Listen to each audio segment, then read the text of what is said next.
Friends, तो हमेशा की तरह जो है अभी मेरी ड्यूटी है किचन में, और सुबह शाम हर स्त्री को किचन में ही आप देखेंगे मेरे जैसी स्त्री। हम वैसे प्राणी हैं जो सिर्फ किचन में ही पाए जाते हैं सुबह शाम।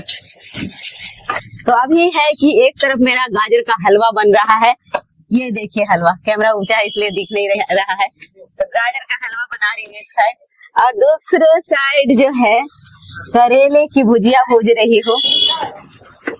और हलवा जो है चढ़ा के मैं चली गई थी डॉक्टर के पास। यहाँ पास में हमारे पास में ही न्यूरोलॉजिस्ट हैं जो कि बहुत बड़ा डॉक्टर हैं, उनके पास मैं सासू माँ का ट्रीटमेंट करवा रही हूँ, तो उन्हीं के पास गई थी। अभी कुछ दिनों में बुलाए थे वो, तो गई थी मैं, अभी जाके आई हूँ। तो डॉक्टर दिए थे दवा, तो मैं जाकर उनको बोली कि दवा 1-2 दिन असर किया सर, फिर असर ही नहीं किया। बोला आप ये सोच कैसे लिए कि दवा असर करेगा?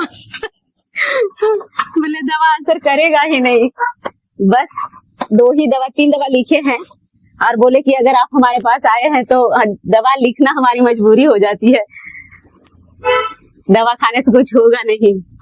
लेकिन जो 4-4 दिन तक मेरी सासू माँ नहीं सोती हैं, तो उसके वजह से भी बहुत सारा चीज होता है और बहुत अग्रेसिव हो जाती है।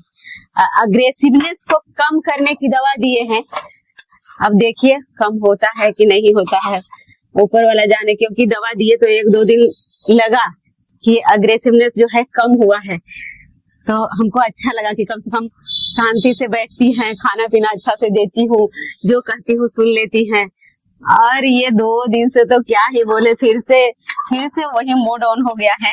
जब ट्रीटमेंट पिछले बार कराने गई थी ना, तभी डॉक्टर बोल दिए थे कि अगली बार उनको लेके मत आइएगा, पेशेंट को लेके। हाँ क्या बोले, कहाँ? हाँ अच्छा छोड़िए ना, हम कल जाएंगे, एक ही दवा नहीं बाकी है सब। जब हम पिछले बार गए थे उनका दिखाने के लिए पहली बार लेके, तभी डॉक्टर बोल दिए थे कि आप आइएगा, आप दोनों आइएगा, उनको मत लाइएगा, क्योंकि अब उनको चलना फिरना थोड़ा सा मुश्किल होता है। तो डॉक्टर के यहाँ, डॉक्टर भी इस बात को समझते हैं कि इतना लंबा बैठना इनके लिए अच्छा नहीं है और इतना लाइन में इंतजार करना, तो इसलिए मना कर दिए थे कि लेके अगली बार मत आइएगा। तो आज हम दोनों ही गए थे, हस्बैंड वाइफ। लाइन तो बहुत लंबा था। पिछले बार ही डॉक्टर बोले थे कि जब आप आए हैं लेके तो दवा तो दे देंगे, पर आशा मत रखिएगा ठीक होने का, ये ठीक नहीं हो सकती है, एडवांस डिमेंशिया है, तो अब तो कुछ नहीं हो सकता। तो मुझे लगता है कि कुछ गलती की हम लोग, क्योंकि अगर हमको पता होता कि ये एक बहुत बड़ी बीमारी है तो शायद हम पहले से ध्यान देते, लेकिन नहीं पता था। सब लोग यही बोल बोल के भ्रम में डाल दिए कि सब लोग ऐसे ही बोलते रहे, अरे भूलते तो हम भी हैं, वो तो बूढ़ी हैं, ऐसे बोलते थे लोग। तो मुझे लगता था कि भाई शायद यही लगता था कि सबको ऐसा होता है, लेकिन हम किसी को देखे नहीं थे कि इतना कोई भूलता है। जो एक बीमारी होता है ना, वो अलग टाइप का होता है। जैसे कुछ चीजें होता है कि हम लोग भी भूल जाते हैं रख के, तो वो अलग चीज हुआ, और बीमारी एक अलग चीज होता है।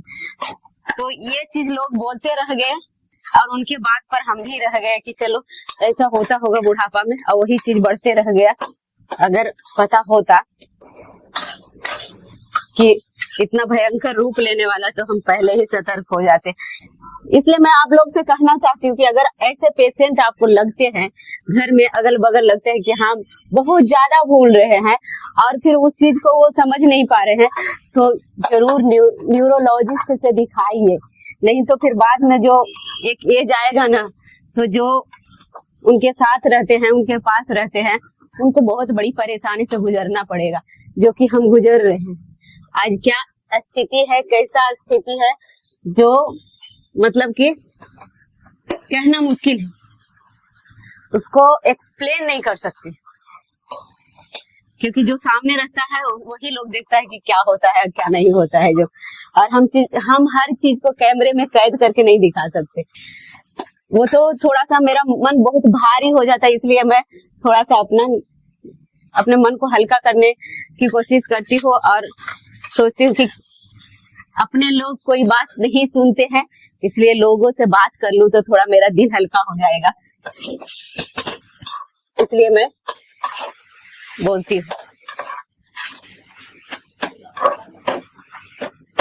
और मेरा इंटेंशन जो होता है कुछ गलत नहीं होता है, कुछ लोग को गलत लगता है पर गलत होता नहीं। और ये जो बुढ़ापा है हर कोई को आना है और हर कोई को उससे गुजरना है। कल हम भी बुढ़ापा होएंगे तो हमारा भी क्या होगा पता नहीं, लेकिन मुझे लगता है कि मेरी सासू माँ का किस्मत अच्छा है जो हम लोग ऐसे हैं, इतना कर रहे हैं। हमारे किस्मत में शायद हमारा किया कराया मिल जाए हमको उस एज में जाते जाते।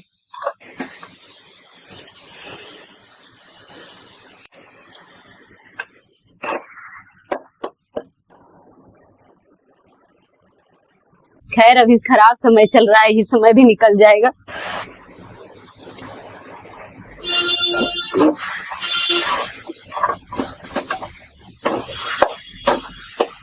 कभी किसी का जो समय होता है ना हमेशा के लिए नहीं रुकता है, निकलना ही है।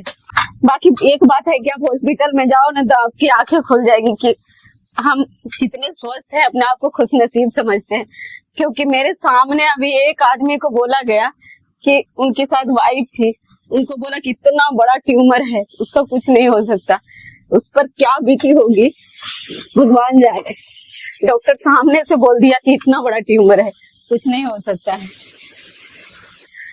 उसको आप निकाल नहीं सकते हैं। तो दूसरे डॉक्टर के पास, न्यूरो सर्जन के पास उसको रेफर कर दिया, लेकिन वो बोल दिया डॉक्टर कि नहीं कुछ नहीं हो सकता, वो ट्यूमर आप नहीं निकाल सकते उनको। और निकाल के उनके माथा को गिंजन करना वो बेकार होगा उनके लिए। तो एक बार हॉस्पिटल जाने से पता चलता है कि हम कितने सौभाग्यशाली हैं जो कि स्वस्थ हैं। तो इसलिए मैं सबको बोलूंगी कि अपने लिए 1 घंटा टाइम जरूर निकालिए, अपने शरीर के लिए एक्सरसाइज जरूर कीजिए सुबह सुबह। और जो लोग बोलते हैं कि टाइम नहीं मिलता है, तो ऐसा नहीं है। टाइम 24 घंटा हर किसी के पास रहता है, मेरे भी पास 24 घंटा ही है, उसमें मैं अपने लिए 1 घंटा जरूर निकालती हूँ, 1 से 1.5-2 घंटे। बाकी पूरा दिन जो काम करना होगा करते रहेंगे, लेकिन 2 घंटे जरूर निकालती हूँ अपने लिए, सुबह मॉर्निंग वॉक योगा के लिए। मेरा बच्चा छोटा था तब भी मैं वॉक करना कभी नहीं छोड़ी और एक्सरसाइज करना। बाकी तो ऊपर वाले के हाथ में है, जो होगा सो होगा, और पर अपना कर्म करते जाओ। मैं बहुत कोशिश करती हूँ अपना आप को स्ट्रेस मुक्त रखने की, लेकिन नहीं हो पाता है।